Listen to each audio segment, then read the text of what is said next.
All right, here we are back in action. I kind of messed up and put that one deal on a reel, but this one's going to go on a story because it's going to be a little bit longer. So I just apologize in advance. If y'all don't like the video, I apologize, but it's going to take just a little bit. So I got my part, 5 3/4 overshot extension. I'm going to start from the pin end just because I don't know why. I've always just started from the pin end when I bore these out. So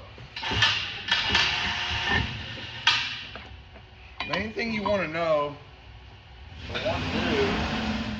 when you're chucking these things up, most people are going to want, these things are like almost 4 foot long, so most machinists are going to want to chuck on the end and then run a steady rest out and then bore it out like that, so everything's running true, because we got to have everything running true. Your ass end can't be running out and things like that, so you can't slide it all the way in and chuck it up like that, because you're woo woo woo, even if you do got a spear in the back. So without using your center, tailstock, steady rest, or anything like that, I'm going to sit it out here. I'm going to float it out here. Okay, so I'm going to float it out about right in the middle. You can like it just right in the middle. So it's almost there. So this is where the trick comes in, really. I think it's a trick, not a lot of. So I got emery cloth. Y'all know I use emery cloth. Well, on these, when I line it up, I like to double and get a big, thick piece of sandpaper. Okay, that's important. Might seem dumb, but it's important. Double your sandpaper up really thick. Put it in the front of your jaws, right here. Don't put it anywhere else except in the front of your jaws. Okay? I'll do the same thing on all four. I got my normal piece like that. What I use, it's pretty flat. I double it up. I want to double it up. At least that. You need that. You can have a little bit more, but at least that. So double that sandpaper up, emery cloth, put it in the very end of your jaws. And do it on every one, of course. And what this is going to do, if y'all follow me, it's going to allow me to come out here on the end and knock my part around. Now, if you're like chucking it like that, you're not giving your parts ass end enough to knock around out here. So if you're just wanting to chuck flat on your your jaws, and try to line it up like this, you would have smoking hell. You'd have smoking hell because your part don't have any room to move. Believe it or not, your part's got to move sometimes. So this is what I'm doing. Got my emery cloth in there. I'm just going to get a little close here. And what I want to do first, I want to come here and I want to line up close to the jaws. Okay, I'm pretty close. I'll even show you. Now I want to show you the part, how it, before everything.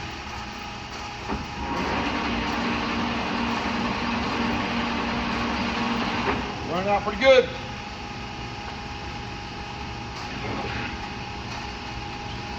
I'll grab my stair indicator. I'll come down here and I'll get close to the jaws. You want to start out over by your jaws. What we're going to do, we're going to get this running. We're going to true this up a little bit, get this running a little straighter.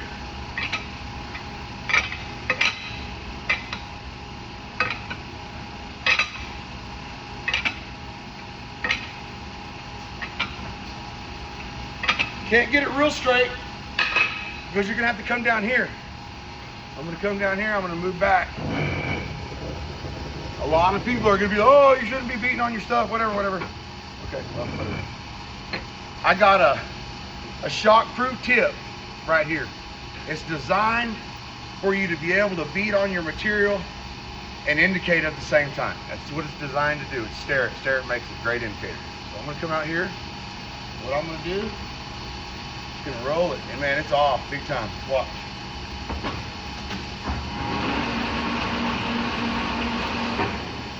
Okay. It's all right. I'm gonna beat it around a little bit. What it's gonna do, it's gonna be able to, I'm gonna line it up. Grab my hammer. High side. It's gonna ring. Down a little bit.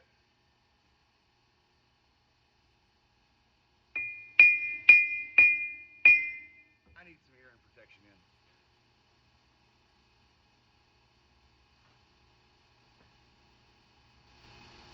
One thing I did neglect through my younger years as a machinist was hearing protection. And who all knows me, they know it. My hearing is not that great. It's all right, I can hear elk bugle and whatnot, but protect your hearing. You're new to the machine shop, just every day. That's one of the things I would really, really recommend machinists, new guys. Protect your ears, man. And your eyes, of course. Okay, so let me put these in. And what I'm doing, I'm just gonna keep beating my deal around, my part.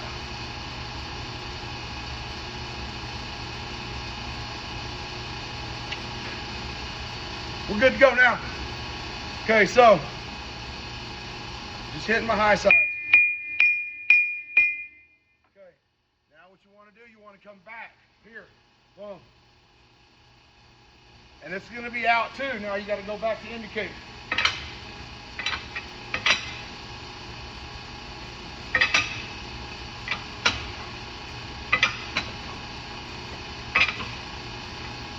You know, you got to work it back and forth, back and forth. I always like to say it's like panties on prom night. You got to work it back, you got to work it back. They just don't always come off. But, you know, old school machinist trick. Y'all don't get offended, sorry. But here we're coming back out here. We're going to knock it around on the high side again.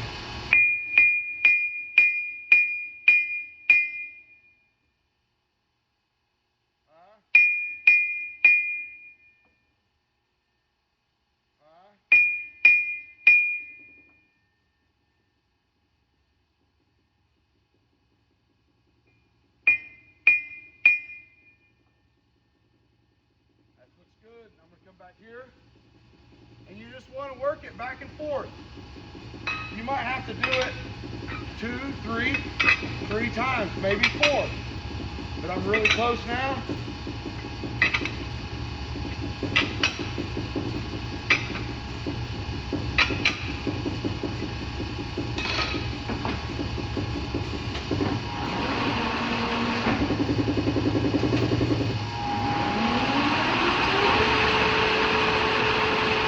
Shoot up. 4 thousandths.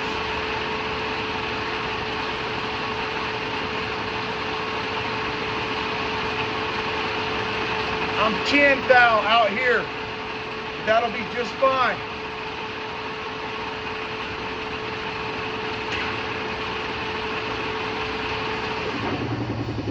If you want to see the whole video, I got a YouTube channel. It's in my bio. Y'all follow me on YouTube. I'll do a lot more in-depth videos. I'll bore these out. I'll show you how to good clean cut, divide bar, all that good stuff. I appreciate y'all following me, watching me, and I hope this tip helped you out, because I promise you, it took me about under, I don't know, 4 minutes to line that up. So if you were to go put your steady rest, do all that, anything like that, you're wasting time. I'm already cutting by the time you're probably just setting up your steady rest. So trick of the trade, double that up. You can even see, I'll bring you in over here. See how there's gap here, and my part's able to move. And I promise you, follow me. We're about to bore this out, and you'll see the prettiest ID cut you'll ever see. Thanks for following me. Z Cut out.